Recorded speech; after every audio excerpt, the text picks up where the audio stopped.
السلام علیکم ورحمۃ اللہ وبرکاتہ۔ الحمد للہ رب العالمین والصلاة والسلام على رسوله الكریم، اما بعد فقد قال اللہ تبارک وتعالی فی کتابہ العزیز ولا تهنوا ولا تحزنوا وَأَنْتُمُ الْأَعْلَوْنَ إِن كُنْتُم مُؤْمِنِينَ۔ سورہ آل عمران آیت نمبر 145۔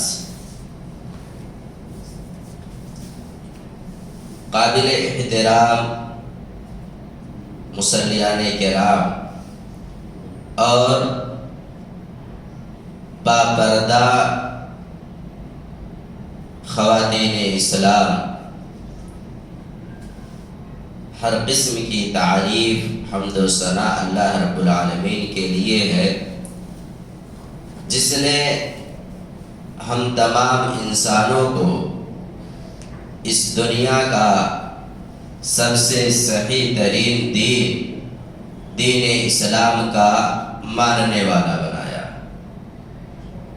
درود و سلام نازل ہوں انبیاء کرام کی مقدس جماعت پر، بالخصوص آخری نبی محمد اکرم صلی اللہ علیہ وسلم کی ذات گرامی پر، جنہوں نے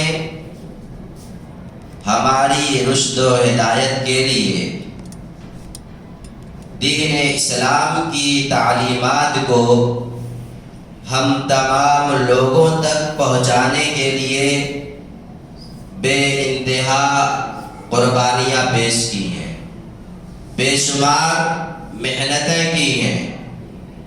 اللہ رب العالمین کے پیغام کو ہم تمام لوگوں تک پہنچانے کے لیے رسول اکرم صلی اللہ علیہ وسلم نے نہ دن دیکھا نہ رات دیکھی، بس آپ کا ایک ہی مقصد تھا، جس مقصد کو پورا کرنے کے لیے آپ ہمیشہ فکر مند رہا کرتے تھے، پریشان رہا کرتے تھے، اور وہ مقصد یہی تھا کہ رب کی تعلیمات کو، رب نے جس پیغام کا مجھے مکلف بنایا ہے، اس پیغام کو پوری ایمانداری کے ساتھ رب العالمین کے بندوں تک پہنچا دوں۔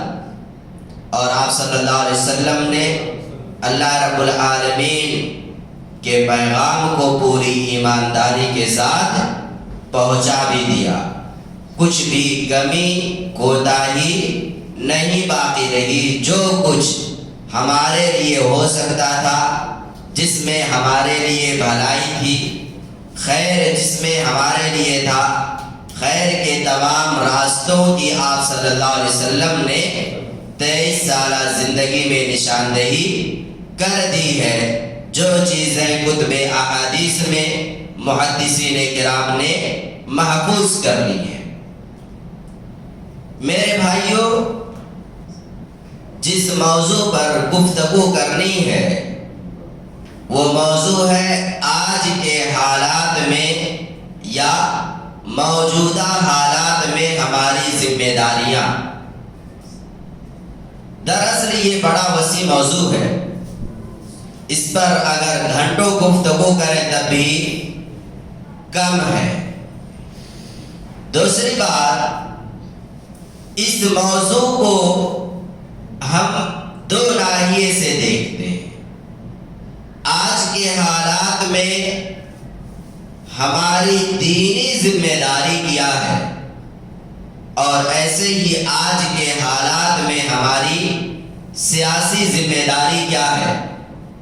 اگر میں دین کو چھوڑ کر کے پورا بیان سیاسی ذمہ داریوں پر دوں تو شاید کہ یہ مناسب نہیں ہوگا، لیکن اگر سیاست پر ہلکی سی گفتگو کر کے پورا بیان میں آپ کے سامنے دینی ذمہ داریوں پر پیش کروں تو یہ ہم تمام لوگوں کے لیے مفید ثابت ہوگا۔ سیاسی موضوعات آپ کہیں بھی سن سکتے ہیں. کہیں چائے کی دکان پر بیٹھ جائیے، کسی بھی دکان پر بیٹھ جائیے، دو چار لوگ مل جائیں گے جو سیاست پر گفتگو کر رہے ہوں گے. لیکن اس طرح دینی موضوعات پر گفتگو کرنے والے آپ کو چائے کی دکانوں پر نہیں ملیں گے. دوسری بات، اگر ہمارا دین مضبوط ہے تو انشاءاللہ ہماری سیاست بھی مضبوط ہوگی. یاد کر لیجئے گا، اگر ہمارا ایمان و عقیدہ، ہمارا دین مضبوط ہے تو ہماری سیاست بھی انشاءاللہ مضبوط ہوگی. لیکن اگر ہم دین و ایمان میں کمزور ہیں، ہمارے عقائد میں شرک موجود ہے، تو پھر ایسی شکل میں سیاست میں بھی ہم کمزور پڑ جائیں گے. اور اس کی ایک مثال نہیں میرے بھائی، آپ پوری اسلام کی ہسٹری اٹھا لیجئے، پوری ملت اسلامیہ کی آپ تاریخ دیکھ لیجئے، بالخصوص صحابہ کرام کی زندگی کی. جب تک وہ لوگ اسلام کی دولت سے مالا مال نہیں ہوئے تھے، جب تک وہ لوگ توحید کے پیروکار نہیں تھے، تب تک دیکھیے کبھی ایران آ کر کے ان پر حملہ کر دیتا، کبھی رومی آ کر کے ان پر حملہ کر دیتے، ان کے جانوروں کو بھگانے جاتے اور ان کے مال و جائیداد پر قبضہ کر لیتے اور اسی طریقے سے ان کی عزتیں لوٹ لیتے. لیکن جو ہی ان لوگوں نے اسلام قبول کیا، تاریخ پلٹ گئی کہ نہیں پلٹ گئی؟ تاریخ بدل گئی. اب ایسے اسلام میں جانے کے بعد سب سے زیادہ سپر پاور یا سپر پاور کون لوگ ہو گئے؟ یہی صحابہ کرام رضی اللہ عنہم کی مقدس جماعت ہو گئی. اسی وجہ سے حضرت عمر بن الخطاب رضی اللہ تعالی عنہ نے ایک مرتبہ کہا تھا، نحن قوم اعزنا اللہ بالاسلام، کہ ہم ایک ایسی قوم ہیں جس قوم کو اللہ رب العالمین نے عزت بخشی ہے، لوگوں پر غلبہ عطا کیا ہے. کس بنیاد پر؟ بالاسلام. اسلام کو اپنانے کی وجہ سے اللہ رب العالمین نے ہمیں عزت دی. لوگوں کے درمیان ہمارا ایک مقام اور رتبہ ہے، لوگوں پر ہم غالب ہیں. فَمَهْمَا ابْتَغَيْنَا الْعِزَّةَ بِغَيْرِهِ، تو جب ہم عزت کو تلاش کریں گے اسلام کو چھوڑ کر کے، اسلامی تعلیمات کو پس پشت ڈال کر کے، ہم جب کبھی بھی عزت کسی اور چیز کے ذریعے سے تلاش کریں گے تو ایسی شکل میں کیا ہوگا؟ اذلنا اللہ، اللہ رب العالمین ہمیں ذلیل و رسوا کر دے گا، ہم سے ہماری عزت چھین لے گا رب العالمین، ہم سے ہمارے وقار چھین لیے جائیں گے. غالب ہونے کے بجائے ہم کیا ہو جائیں گے؟ مغلوب ہو جائیں گے. چنانچہ آپ دیکھیں، جب تک مسلمان اسلامی تعلیمات پر کاربند تھے، کتاب و سنت پر انہوں نے عمل کیا، تب تک وہ لوگ غالب رہے زمانے پر، انہیں ہر طرف کامیابیاں ملتی رہی. جدھر کا انہوں نے رخ کیا، کامیابی نے ان کا استقبال کیا. لیکن جو ہی اس امت نے قرآن اور حدیث کو چھوڑا، ان دونوں کو چھوڑ کر کے کسی تیسری چیز کو اپنا کر کے غلبہ حاصل کرنے کی کوشش کی، عزت حاصل کرنے کی کوشش کی، تو ایسی شکل میں کیا ہو گئے؟ ذلیل و رسوا ہو گئے. اور آج اس کی جیتی جاگتی مثال ہم خود جس ملک میں جی رہے ہیں وہاں پر ہم دیکھ سکتے ہیں ہماری کیا حیثیت ہے، ہمارا کیا مقام ہے. خود ہمارے جو بنیادی حقوق ہیں قانونی اعتبار سے وہ بھی ہم نہیں حاصل کر پا رہے ہیں، ان حقوق سے بھی ہمیں محروم کر دیا گیا. ضرورت کیا ہے اس بات کی کہ گفتگو دین پر کی جائے، ضرورت ہے اس بات کی کہ آج کے اس دور میں مسلمانوں کو دینی اعتبار سے اپنے آپ کو مضبوط کرنے کی ضرورت ہے، اپنے عقائد کی اصلاح کرنے کی ضرورت ہے، ان تمام اعمال کو انجام دینے کی ضرورت ہے جن اعمال کو انجام دینے کے سبب ہمارے ایمان میں اضافہ ہو، ہمارے ایمان کو تقویت پہنچے۔ بعض اہم چیزیں آپ کے سامنے میں ذکر کروں گا کہ موجودہ دور میں ہماری ذمہ داریاں دینی اعتبار سے کیا کیا بنتی ہیں۔ سب سے پہلی ذمہ داری بحیثیت مسلمان ہونے کے ہم تمام لوگوں کی یہ ہے کہ ہم کتاب و سنت کو لازم پکڑیں، قرآن کو بھی لازم پکڑیں اور حدیث رسول کو بھی لازم پکڑیں۔ دونوں میں سے کسی ایک کو چھوڑ کر کے ہم نجات نہیں پا سکتے، دونوں لازم ملزوم ہیں۔ عزت حاصل کرنے کے لیے اللہ رب العالمین کے یہاں ایک کامیاب انسان تسلیم کیے جانے کے لیے ضروری ہے قرآن اور حدیث کو لازم پکڑیں۔ اللہ رب العالمین نے قرآن کریم میں ارشاد فرمایا، یا ایھا الذین آمنوا اطیعوا اللہ واطیعوا الرسول واولی الامر منکم فإن تنازعتم فی شیء فردوہ الی اللہ والرسول۔ اے وہ لوگوں جو ایمان لے کر کے آئے ہو، اللہ کی اطاعت کرو اور اس کے رسول کی اطاعت کرو، اور جو تمہارے امراء ہیں، جو تمہارے حکام ہیں، جو تمہارے علماء ہیں، جو تمہارا امیر ہے، تمہیں اس کی بھی اطاعت کرنی ہے۔ فَإِن تَنَازَعْتُمْ فِي شَيْءٍ، بحیثیت انسان ہونے کی بنیاد پر، بشر ہونے کی بنیاد پر، اگر تمہاری جماعت میں اگر تم میں کبھی اختلاف پیدا ہو جاتا ہے، یہ اختلاف کوئی معیوب چیز نہیں ہے، انسانی فطرت میں ہے اختلافات کا ہو جانا۔ اگر اختلاف ہو جائے تو کیا کرو؟ فَإِن تَنَازَعْتُمْ فِي شَيْءٍ فَرُدُّوهُ إِلَى اللَّهِ وَالرَّسُولِ۔ اس اختلاف کو کہاں حل کرو گے؟ قرآن کریم اور حدیث رسول کی روشنی میں۔ یعنی اس اختلاف کا حل ہمیں کہاں ملے گا؟ قرآن میں ملے گا یا تو حدیث رسول میں ملے گا۔ تیسری کسی اور جگہ سے ہمارا اختلاف نہیں حل ہو سکتا۔ یہ اصول ہے، یہ ضابطہ ہے۔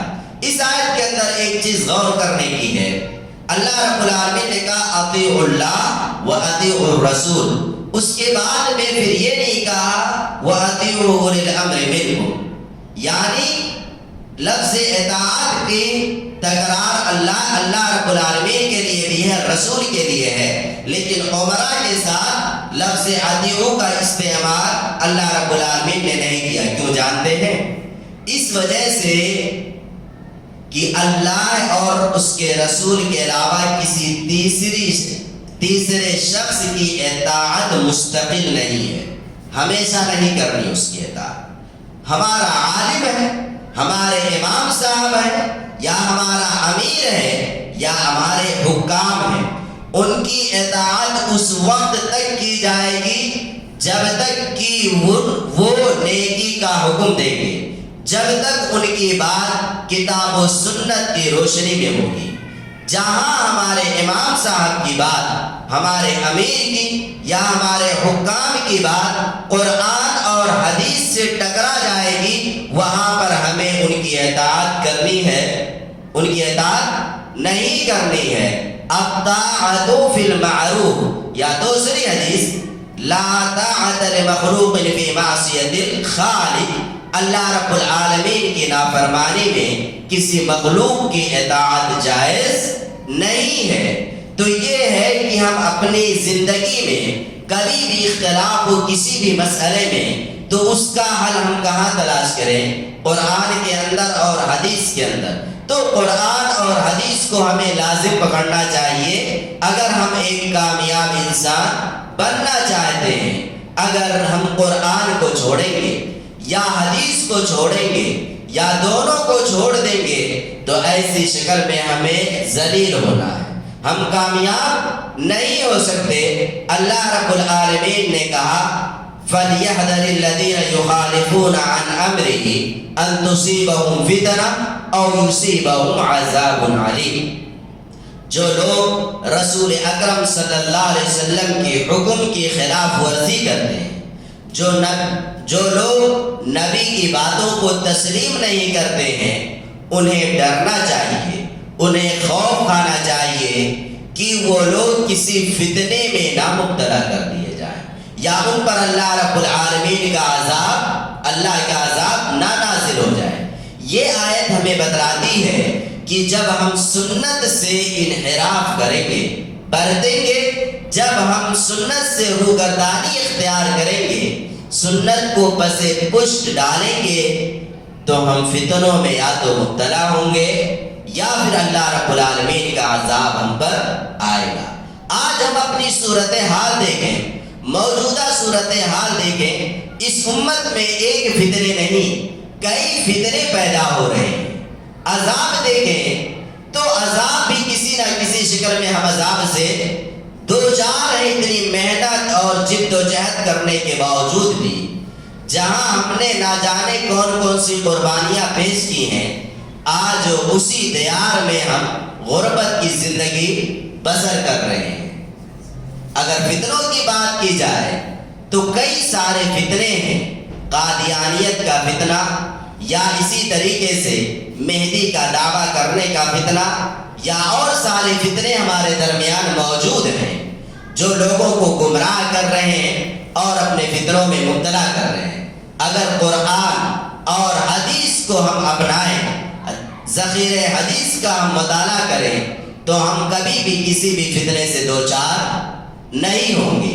یہ حدیث رسول چھوڑنے کا نتیجہ ہے کہ آج ہم فتنوں میں مبتلا ہیں۔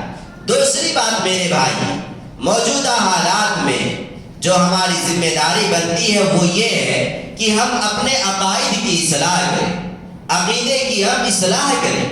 ہماری زندگی میں عبادتیں تو ہیں اہم، لیکن عبادتوں میں سب سے اہم ہمارا عقیدہ ہے۔ اگر عقیدہ صحیح اور درست نہیں ہے تو ہم جس قدر بھی عبادت کر لیں، رب کو راضی کرنے والے اعمال انجام دے لیں، لیکن اگر عقیدہ خراب ہے تو ان عبادتوں کا کچھ فائدہ ہوگا نہیں ہوگا۔ اس وجہ سے عقیدے کی اصلاح کریں۔ ہمارا عقیدہ اگر صحیح اور درست ہے، ہماری عبادتوں میں کچھ کمی بھی ہوگی تب بھی انشاءاللہ اللہ رب العالمین ہماری مغفرت فرما دے گا۔ اب آپ یہ کہیں گے کہ ہمارے عقائد کہاں خراب ہے، ہمارا عقیدہ کہاں خراب ہے؟ ہم تمام لوگوں کے عقیدے تو صحیح اور درست ہیں۔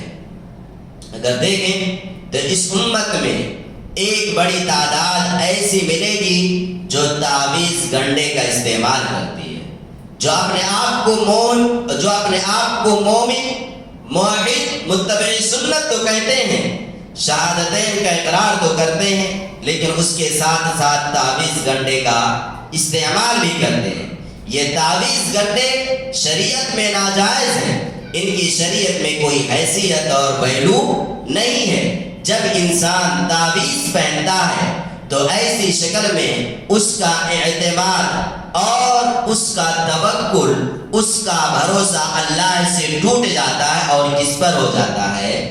تعویذ پہ ہوتا ہے کہ نہیں ہوتا؟ اب وہ سوچتا ہے تعویذ پہن لیا اب تو شیطان میرے قریب نہیں آئے گا، تعویذ پہن لیا اب شیطان میرے قریب نہیں آئے گا۔ لیکن آپ کو بھروسہ اللہ پر کرنا ہے۔ جو دعائیں نبی نے سکھلائی ہیں، سونے کے وقت کی، جاگنے کے وقت کی، باتھ روم میں جانے کی، صبح کے وقت اٹھنے کی، صبح کی دعائیں، شام کی دعائیں، آیت الکرسی، معوذتیں، ان تمام دعاؤں کا اگر آپ اہتمام کریں گے تو شیطان آپ کے قریب بھی نہیں آئے گا۔ اچھا، ایسا کیوں ہوتا ہے جب انسان تعویذ پہن لیتا ہے تو واقعتاً شیطان اس کے قریب نہیں آتا ہے؟ صحیح ہے کہ نہیں صحیح ہے؟ تعویذ پہن لیتا ہے انسان تو شیطان اس کے قریب آتا ہے؟ میں جہاں تک جانتا ہوں نہیں آتا ہے۔ کیوں نہیں آتا ہے؟ کیونکہ وہ اپنے مقصد میں کامیاب ہو گیا۔ اب وہ کیوں آئے گا آپ کے پاس؟ اس کا مقصد کیا تھا؟ شرک کرانا تھا، رب سے دور کرانا تھا۔ تعویذ پہنا کر کے اس نے آپ کو تعویذ پہنا دیا، اپنے مقصد میں کامیاب ہو گیا۔ اب وہ آپ کو پریشان نہیں کرے گا، لیکن جیسے تعویذ ہٹائیں گے نہیں پہنیں گے تو آپ کو پریشان کرے گا، لیکن اس کا علاج کیا ہے؟ آپ آیت الکرسی پڑھیے، دعاؤں کا اہتمام کیجیے۔ یہ سب کی سب چیزیں کیا ہیں؟ ہتھیار ہیں اپنے جان، اپنی عزت، اپنے گھر کی حفاظت کے لیے۔ دعائیں ایک ہتھیار کی حیثیت رکھتی ہیں، دعاؤں کی پابندی کریں گے تو شیطانی حملوں سے محفوظ رہیں گے۔ اسی طریقے سے میرے بھائی آپ دیکھیں کہ ہمارے سماج میں ایک بڑی تعداد ایسی ملے گی جو غیر اللہ کی قسم کھاتی ہے، کبھی ماں کی قسم کھائیں گے، کبھی کسی جانور کی قسم کھائیں گے، کبھی کسی اور چیز کی قسم کھائیں گے۔ قسم اللہ رب العالمین کے نام کے سوا کسی اور کی کھانا جائز ہے؟ کسی کے نہیں کھانا جائز ہے۔ چاہے ماں کی قسم کھائیں، چاہے باپ کی قسم کھائیں، سر کی قسم کھائیں، کسی جانور کی قسم کھائیں، اللہ کے علاوہ کسی کی قسم جائز نہیں ہے۔ اللہ کے رسول صلی اللہ علیہ وسلم نے فرمایا فَمَنْ كَانَ حَالِفًا فَلْيَحْلِفْ بِاللَّهِ، اگر تم میں سے کوئی شخص قسم کھانا چاہتا ہے تو کس کی قسم کھائے؟ اللہ رب العالمین کی قسم کھائے۔ ایک دوسری روایت ہے آپ صلی اللہ علیہ وسلم کی من حلف بغیر اللہ فقد اشرک، جس نے اللہ کے نام کے سوا کسی اور کی قسم کھائی، اللہ کو چھوڑ کر کے کسی اور کی قسم کھائی، گویا اس نے اللہ رب العالمین کے ساتھ شرک کیا۔ کیوں؟ جب انسان اللہ کی قسم کھاتا ہے تو گویا کہ وہ اس کی تعظیم کرتا ہے۔ قسم کھانے کا مطلب کیا؟ اللہ رب العالمین کی وہ تعظیم کر رہا ہے۔ اب اگر انسان کسی انسان کی قسم کھاتا ہے تو گویا کہ اللہ کی تعظیم میں اس انسان کو بھی شریک ٹھہرا رہا ہے کہ نہیں ٹھہرا رہا ہے؟ تو اس اعتبار سے وہ شخص کیا کر رہا ہوتا ہے؟ شرک کر رہا ہوتا ہے۔ اسی طریقے سے میرے بھائی بہت سارے لوگ ایسے ہیں جو اپنے گھروں میں، مکانوں میں، دکانوں میں قرآن کریم کی آیتوں کو لٹکاتے ہیں۔ کس لیے؟ ان کا عقیدہ کیا ہوتا ہے؟ کئی ساری چیزیں ہوتی ہیں، من جملہ چیزوں میں سے بعض لوگوں کے عقائد گھروں میں قرآن کریم کی آیتوں کے لٹکانے کے یہ ہوتے ہیں کہ اگر قرآن کی آیت کو لٹکائیں گے تو ہمارے گھر میں کوئی آفت نہیں آئے گی، اگر قرآن کریم کی آیت لٹکائیں گے تو ہمارے گھر کا کوئی بھی فرد کسی بھی مصیبت سے دوچار نہیں ہوگا، یعنی ہمارا گھر بالکل مصیبتوں سے، پریشانیوں سے سیب رہے گا۔ اور کچھ لوگ لٹکاتے ہیں تاکہ خوب خیر و برکت ہو، تو یہ ساری چیزیں غلط ہیں۔ تو اس اعتبار سے اگر ہم دیکھیں تو ہمارے عقائد میں کہیں نہ کہیں خرابی موجود ہے، ضرورت ہے کہ ہم اپنے عقائد کی اصلاح کریں۔ تیسری چیز ہے میرے بھائی موجودہ دور میں جو ہماری ذمہ داری بنتی ہے وہ یہ ہے کہ ہم اپنے بیٹے اور بیٹیوں کی تعلیم کا صحیح انتظام کریں۔ ہماری اولاد ہے، یہ جو جنریشن آ رہی ہے، اس کی تعلیم کا صحیح بندوبست کرنا ہماری دینی سماجی ذمہ داری ہے۔ آج ہم دیکھتے ہیں دنیاوی اعتبار سے ہم اپنی بچیوں کو اچھی سے اچھی ڈگری دلا دیتے ہیں، اپنے اولاد کو ہم اچھے سے اچھے پوسٹ پر پہنچا دیتے ہیں، پر ہمارا بچہ دینی اعتبار سے، ہماری بیٹی دینی اعتبار سے بڑی کمزور ہوتی ہے، ہماری اولاد دینی اعتبار سے بڑے کمزور ہوتے ہیں، جس کا نتیجہ یہ نکلتا ہے کہ آنے والے دنوں میں وہ کبھی عیسائیت قبول کر لیتے ہیں، کبھی یہودیت قبول کر لیتے ہیں، یا کبھی کوئی دوسرا دھرم اپنا لیتے ہیں۔ ہوتا ہے کہ نہیں ہوتا ہے؟ موجودہ زمانے میں دیکھیں کتنی ہماری بچیاں بہنیں غیر مسلموں کے ساتھ شادی کر لیتی ہیں، غیر مسلموں کے ساتھ چلی جاتی ہیں، کتنے ہمارے نوجوان ہیں غیر مسلم کہہ رہی یا تو اسلام کو چھوڑ دیتے ہیں یا تو پھر غیر مسلم سے شادی کر لیتے ہیں۔ یہ ساری چیزیں کیا ہے؟ ناجائز ہیں۔ والدین کی ذمہ داری ہے، ذمہ داری کس کی ہے؟ والدین کی ذمہ داری ہے کہ وہ اپنی اولاد چاہے بیٹا ہو یا بیٹی اس کے دین کو مضبوط کر دیں، دینی تعلیمات کو ان کے ذہنوں میں اس قدر پیوست کر دیں کہ وہ جب گھر سے باہر نکلے تو ان کا دین اتنا مضبوط اور ٹھوس ہو، ان کا ایمان اس قدر طاقتور ہو کہ اس کے بعد دنیا کا کوئی بھی شخص انہیں بھٹکانے کی کوشش کرے تو ناکامیاب ہو جائے۔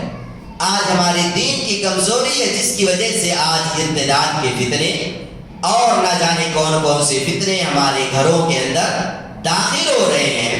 ہماری بہنیں یا ہمارے بھائی جو وہ اپنے مذہب کو چھوڑ کر کے کہیں اور جا رہے ہیں، اگر ان کا ایمان مضبوط ہوتا، اگر ہم نے ان کی تربیت اسلامی رنگ میں کی ہوتی تو آج یہ دور اور یہ حالات ہمیں دیکھنے نہیں پڑتے۔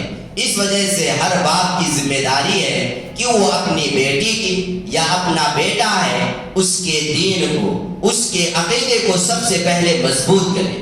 عقائد کی جو کتابیں ہیں ان کتابوں کو پڑھا دے تاکہ یہ بچے جب گھر سے باہر نکلے تو اپنے عقیدے کی حفاظت کر سکے۔ کون سی چیز عقیدے کے خلاف ہے، کون سی چیز دینی تعلیمات کے خلاف ہے، کم از کم اتنی کی تو تمیز وہ رکھ سکیں تاکہ اپنے عقیدے کی حفاظت کر سکیں۔ اسی طریقے سے میرے بھائی چوتھی چیز جو آپ کے سامنے عرض کرنی ہے وہ یہ ہے، بالخصوص میری یہ بات نوجوانوں کے لیے، میری یہ بات چوتھی بات نوجوانوں کے لیے ہے کہ اشتعال انگیز بیانات جو میڈیا پر آتے ہیں غیروں کی جانب سے، ان بیانات پر ہمیں بھڑکنا نہیں، ان بیانات پر ہمیں بھڑکنا نہیں ہے۔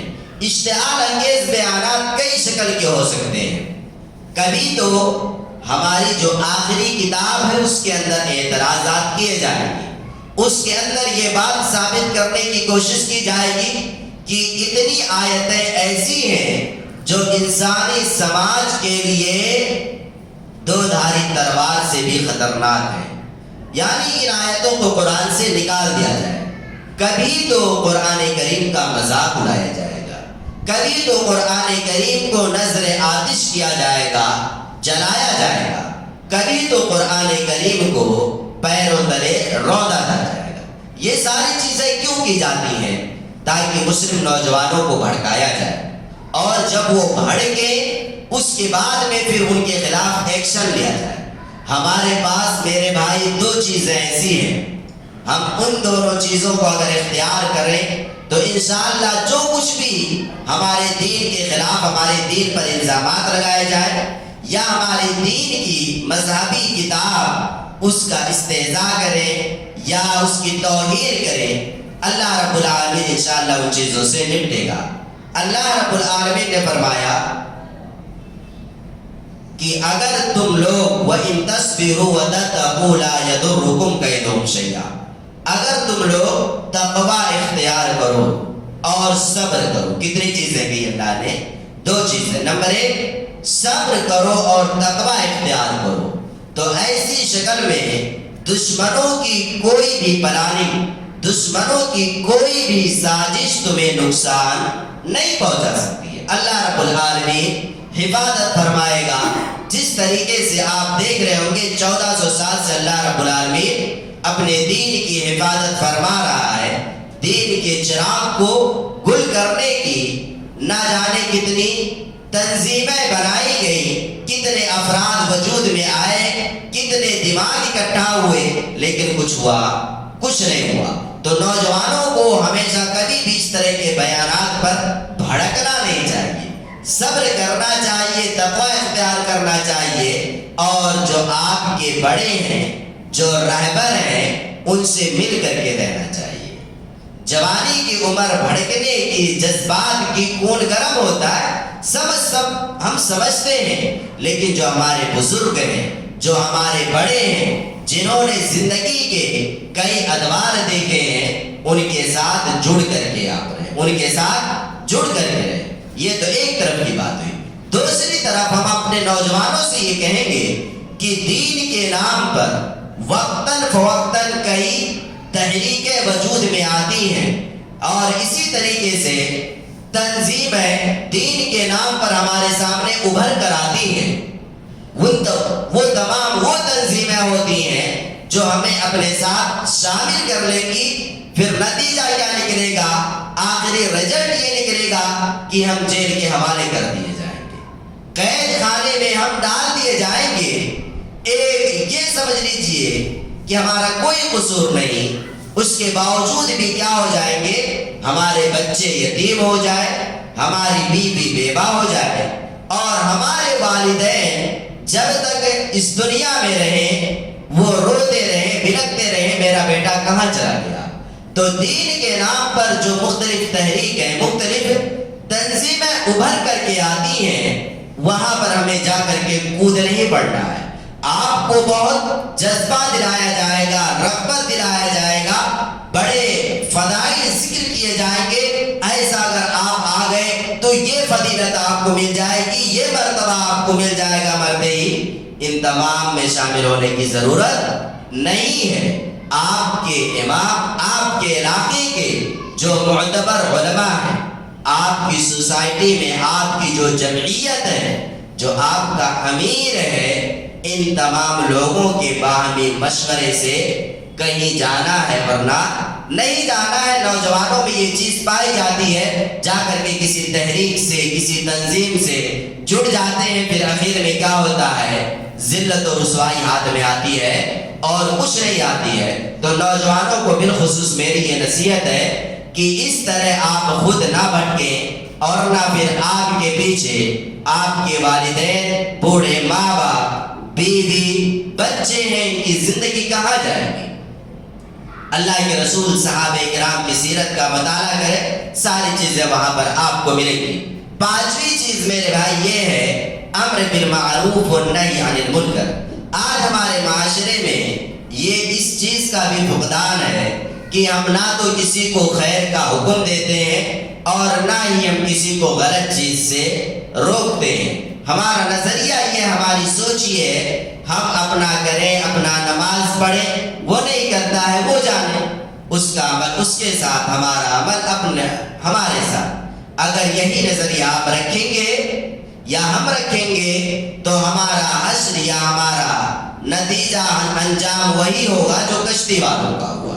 کشتی میں کچھ لوگ سفر کر رہے ہیں، اب کچھ لوگ اوپر ہیں، کچھ لوگ نیچے ہیں۔ اب اوپر والے کہیں کہ نیچے والے کہیں کہ ہمیں اوپر جانے کی کیا ضرورت ہے پانی بھرنے کے لیے، کیا کریں ہم؟ نیچے سوراخ کر لیتے ہیں، یہیں سے پانی بھر لیا کریں گے۔ اور اوپر والے ان لوگوں کو روکے بھی نہ، منع بھی نہ کریں کہ تم لوگ سوراخ کیوں کر رہے ہو نیچے۔ اب کیا ہوگا؟ نیچے کشتی میں جب سوراخ کریں گے تو پانی کشتی میں بھرے گا کہ نہیں بھرے گا؟ اور اوپر والوں نے نیچے والوں کو منع نہیں کیا اس کام سے، نتیجہ کیا نکلے گا؟ پوری کشتی ڈوبے گی کہ نہیں ڈوبے گی؟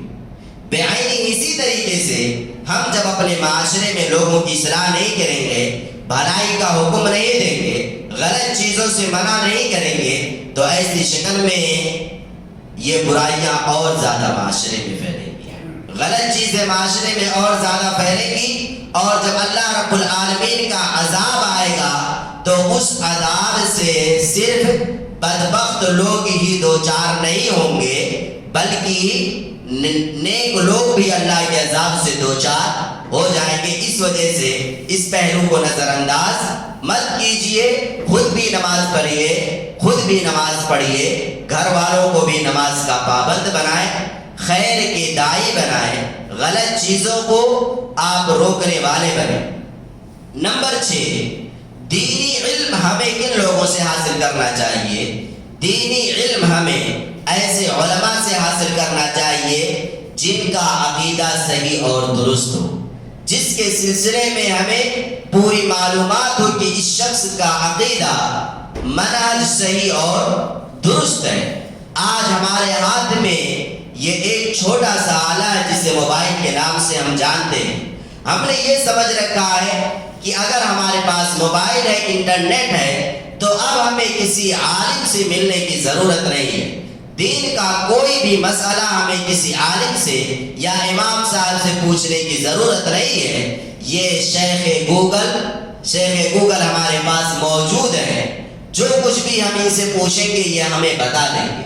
آپ سمجھ لیجئے 3 حصے سے بھی زیادہ نیٹ پر دینی کے تعلق سے جو معلومات ہیں وہ غلط ہیں، کیونکہ اس کا جو اصل کنٹرول پاور ہے، جو لوگ مالک ہیں وہ لوگ مسلم نہیں ہیں، یہودی ہیں، وہ لوگ غلط معلومات زیادہ سے زیادہ شیئر کرتے ہیں، نشر کرتے ہیں۔ اور ویسے بھی گمراہ فکر کے حاملین کا آج کے دور کا سب سے بڑا ہتھیار جو ہے وہ سوشل میڈیا ہے، چاہے وہ پرنٹ میڈیا ہو یا الیکٹرانک میڈیا ہو، ان دونوں کا وہ لوگ بھرپور استعمال کر کے ہمارے نوجوانوں کو بھٹکاتے ہیں۔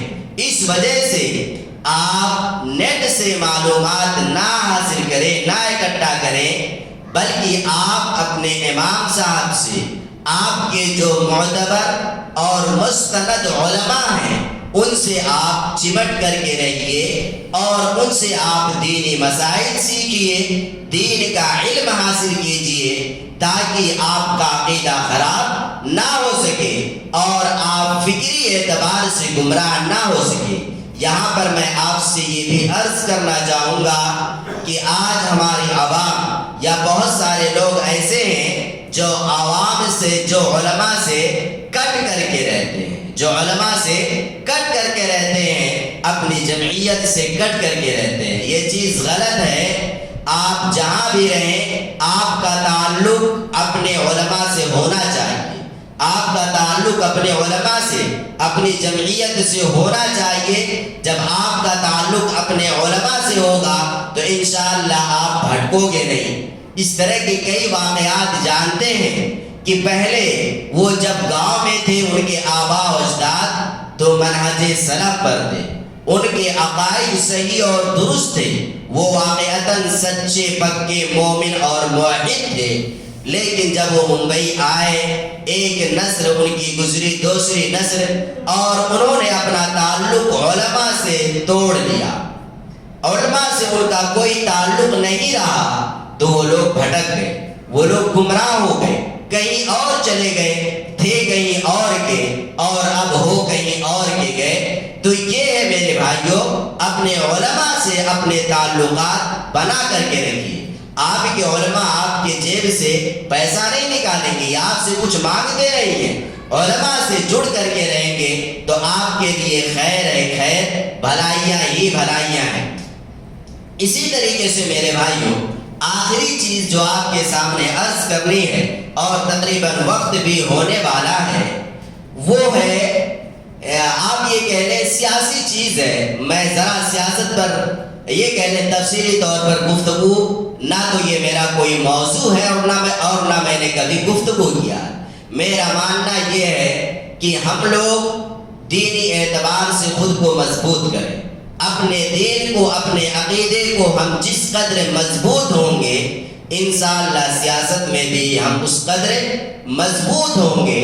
اس وجہ سے کہ اللہ رب العالمین کا ارشاد ہے اور وعدہ ہے، اللہ رب العالمین نے فرمایا وَلَا تَهِنُوا وَلَا تَحْزَنُوا وَأَنْتُمُ الْأَعْلَوْنَ إِن كُنتُم مُؤْمِنِينَ، کہ تم لوگ سستی نہ کرو اور تم غمزدہ نہ ہو، یقیناً غالب تم ہی ہونے والے ہو، غلبہ تمہارے ہی لیے ہے۔ ان کنتم مؤمنین، ایک شرط ہے، اس شرط پر تم کھرے اتر جاؤ، اور وہ کیا ہے؟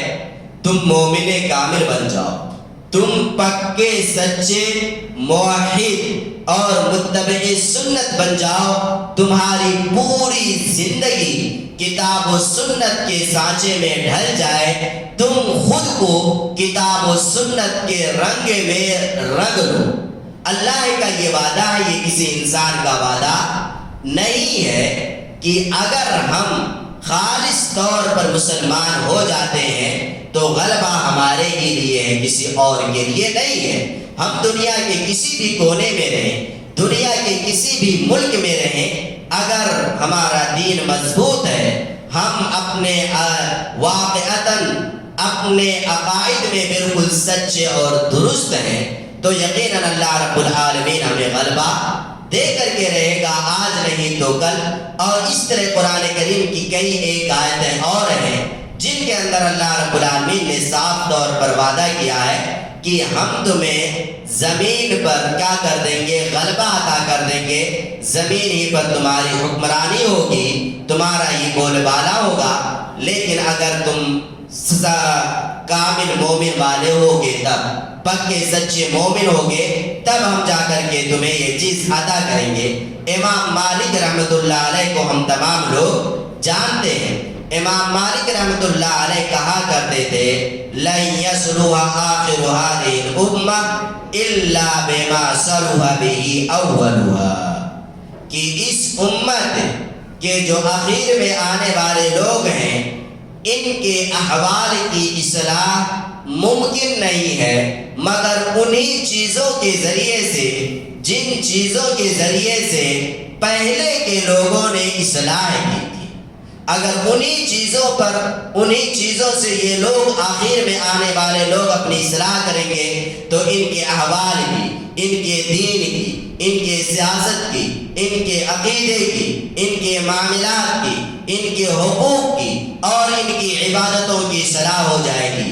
اب سوال یہ ہے جو پچھلے لوگ گزرے ہیں، جو صحابہ کرام یا اسلاف جو گزرے ہیں، وہ لوگ کس چیز پر کاربند تھے؟ ان لوگوں کے یہاں کتاب و سنت پر عمل کرنا واجب تھا. کتاب و سنت کے علاوہ وہ کسی اور کی بات کی طرف متوجہ نہیں ہوا کرتے تھے. لہذا انہی دونوں ہتھیاروں کے ذریعے کتاب اللہ اور سنت رسول صلی اللہ علیہ وسلم کے ذریعے ہمارے احوال کی اصلاح ہو سکتی ہے. آج اگر ہم بات کریں موجودہ حالات میں تو سیاسی اعتبار سے اگر ہم بات کر سکتے ہیں تو ووٹ وغیرہ کے مسائل ہیں کہ ہمیں ووٹ دینا ہے کہ نہیں دینا ہے. ظاہر سی بات ہے جمہوری ملک میں رہ رہے ہیں. کس ملک میں رہ رہے ہیں؟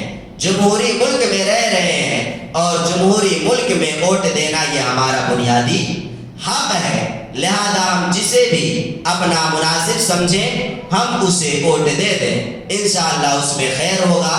ہم اس دنیا کے اندر بھی عزت دار بن کر کے زندگی گزاریں گے، آخرت میں بھی انشاءاللہ ہمیں عزت نصیب ہوگی. یہ کچھ باتیں تھیں جو میں نے آپ کے سامنے پیش کی کہ موجودہ حالات میں ہماری ذمہ داریاں کیا کیا بنتی ہیں.